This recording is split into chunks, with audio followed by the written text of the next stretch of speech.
ಭಾರತ್ ಮಾತಾ ಕಿ, ಭಾರತ್ ಮಾತಾ ಕಿ, ವಂದೇ.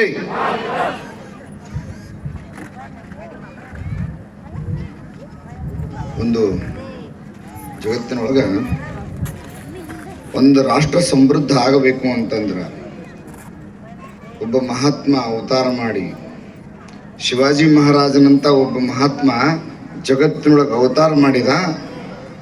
ಆದ್ರೆ ಅವ್ರಿಗೆ ಒಬ್ಬ ಸಿಕ್ಕಂತ ಒಂದು ಅದ್ಭುತವಾಗಿರ್ತಕ್ಕಂಥ ಶಕ್ತಿ ಯಾವ್ದಪ್ಪ ಅಂತ ಕೇಳಿದ್ರೆ ಸಮರ್ಥ ರಾಮದಾಸ್ ಮಹಾಸ್ವಾಮಿ. ಹಂಗೆ ಎಲ್ಲಿ ಒಬ್ಬ ಸದ್ಗುರು ಸಿಗ್ತಾನ. ಯಾಕೆ ದೇಶ ಬರೀ ಹಿಂದೂ ರಾಷ್ಟ್ರ ಆಗೋದು ಅಷ್ಟೇ ಅಲ್ಲ, ಹಿಂದೂ ರಾಷ್ಟ್ರ ಜೋಡಿ ನಮ್ಮನ್ನು ಎಚ್ಚರ ಮಾಡುವಂಥ ಒಂದು ಕೆಲಸವನ್ನ ಸದ್ಗುರು ಮಾಡ್ತಾನ. ಮತ್ತು ಮಹಾರಾಜರು ಮಾತಾಡ್ತಾ ಕೆಲವೊಂದು ವಿಚಾರಗಳನ್ನ ಹೇಳಿದ್ರು, ಭಾಳ ಚಂದ ಹೇಳಿದರು. ಧರ್ಮ ಹೇಳುವುದಕ್ಕಲ್ಲ, ನಡಿಲಿಕ್ಕೆ. ಯಾವತ್ತು ಹೇಳಿದ್ದನ್ನು ಜಗತ್ತು ಯಾರೂ ಕೇಳಿಲ್ಲ, ಇವತ್ತಿನ ಮಟ್ಟ ಕೇಳಂಗಿಲ್ಲ. ಆ ಮಕ್ಕಳಂತೂ ಮೊದಲೇ ಕೇಳಂಗಿಲ್ಲ. ಹೆಂಗೆ ಕೇಳ್ತಾರಪ್ಪ ಅಂತ ಕೇಳಿದ್ರೆ, ನೀ ಮಾಡಿ ತೋರಿಸಿದ್ರೆ ನಾವು ನಡಿತೇವ್ರಿ. ಹಂಗೆ ಹಿಂದೆ ಸಾಕಷ್ಟು ಮಂದಿ ಮಾಡಿ ತೋರ್ಸ್ಯಾರ, ಹಂಗೆ ಹತ್ತಿಕೊಂಡು ನಡ್ಕೋತ ಬಂದೇವಿ.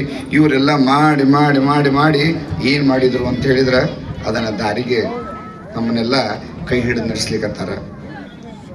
ಮತ್ತು ಮಹಾರಾಜರು ಹೇಳ್ತಾವೆ ಕೆಲವೊಂದು ವಿಚಾರನ ಭಾಳ ಸುಂದರವಾಗಿ ಹೇಳಿದರು. ಎಷ್ಟರು ಮಾತಾಡಿದರು, ಭಾಳ ಚಂದ ಹೇಳಿದರು.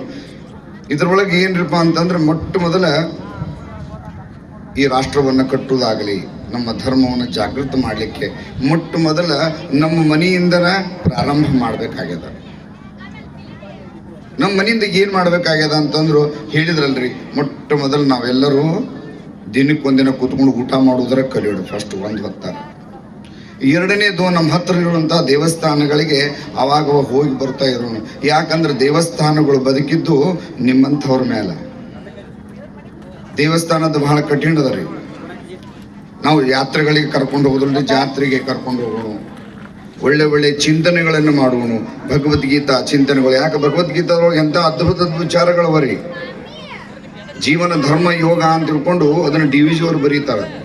ಭಗವದ್ಗೀತಾ ಅನ್ನುವಂಥದ್ದು ನಮ್ಮ ಜೀವನವನ್ನು ಹೆಂಗೆ ನಡೆಸಬೇಕು ಅನ್ನೋದನ್ನು ಕಲಿಸಿದ್ದೇ ಭಗವದ್ಗೀತಾ ಅದ. ಅದಕ್ಕಾಗಿ ಮತ್ತು ನಾವು ಬೆಳೆಯೋಣ, ಅದ್ರ ಜೋಡಿ ನಮ್ಮ ಜಗತ್ತನ್ನು ಬೆಳೆಸಬೇಕಾದ್ರೆ ಅದಕ್ಕೆ ಮೊದಲು ಒಗ್ಗಟ್ಟು ಅನ್ನುವಂಥದ್ದು ಬಹಳ ಅವಶ್ಯದ.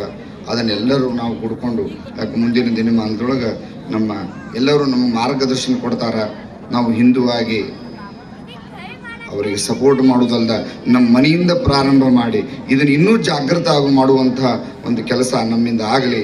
ಭಗವಂತ ಅವರಿಗೆ ಶಕ್ತಿಯನ್ನು ಕೊಡಲಿ ಅಂತ ತಿಳ್ಕೊಂಡು ಒಂದೆರಡು ಮಾತುಗಳನ್ನು ಭಗವಂತ ಪಾದಗಳೇ ಅರ್ಪಣೆ ಮಾಡ್ತಾರೆ.